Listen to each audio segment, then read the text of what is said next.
اگر ہم کسی سے بات کر رہے ہیں اور ایک عام بات جیسے کر رہے ہیں، جیسے آج کل لوگ دکھاوے کے لیے یہ کرتے ہیں وہ کرتے ہیں، تو اس وقت میں میرے دل میں کوئی خاص انسان ہے جو ایسا کرتے ہیں، لیکن میں زبان سے نہیں بول رہی ہوں، بس میرے دل میں وہ آ رہا ہے وہ انسان، لیکن میں زبان سے سامنے والے سے بول نہیں رہی ہوں، تو کیا یہ غیبت ہوگی؟ کیا اس پر شروع میں فکر تھوڑی ہے؟ سی گفتگو آپ کی نہیں سن سکا شیخ ارشد، شروع میں انہوں نے کیا کہا؟ جی میں وضاحت کر دیتا ہوں شیخ. سسٹر نے پوچھا ہے کہ کسی کے تعلق سے سسٹر کوئی بات کر رہے ہو، جیسے کہہ رہے ہو کہ لوگ آج کل بہت ایسے دکھلاوا کرتے ہیں کسی بھی چیز میں، اور جو ہے بہت پیسہ اڑاتے ہیں، یا کسی کا ایسے بھی عمومی تذکرہ کر رہے ہو، لیکن ایک شخص ذہن میں ہو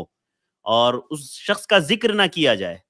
صرف ذہن میں وہ موجود ہے اور عمومی بات کی جا رہی ہے، تو کیا ایسی صورت میں جو غیبت کہلائے گی؟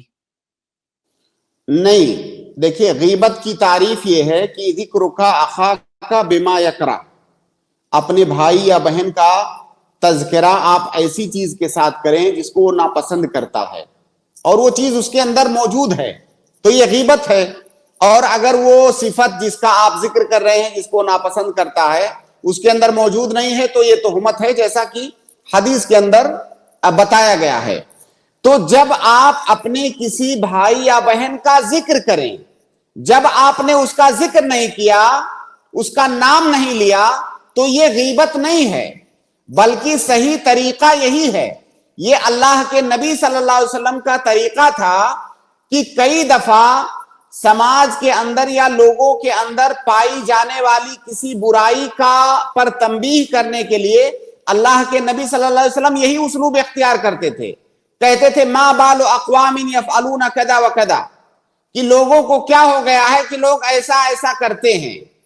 اور یہ بہت اچھا اسلوب ہے، آپ نے سامنے والے کا نام نہیں لیا، اس کی فضیحت نہیں کی، اس کو ذلیل و رسوا نہیں کیا، اور آپ کا جو میسج تھا وہ میسج بھی پہنچ گیا، اس آدمی کو بھی میسج پہنچ گیا، جو دوسرے لوگ ہیں ان کو بھی میسج پہنچ گیا کہ یہ کوئی غلط بات ہے، اس کو نہیں کرنا چاہیے.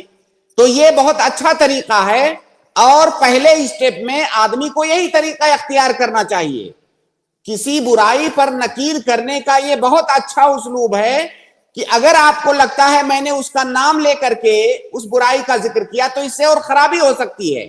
تو یہ اچھا طریقہ ہے کہ آدمی ایک جنرل بات کرے، عمومی بات کرے، تاکہ وہ چیز سب کے لیے ہو، کیونکہ وہ بات غلط ہے اور اس سے بچنا سب کے لیے ضروری ہے. تو یہ اللہ کے نبی صلی اللہ علیہ وسلم کا طریقہ ہے، جنرل بات کرنا، تاکہ میسج سارے لوگوں تک پہنچ جائے، جو ہمارا مقصود ہے وہ بھی حاصل ہو گیا، ہم نے اس کا ذکر بھی نہیں کیا. تو یہ غیبت نہیں ہے.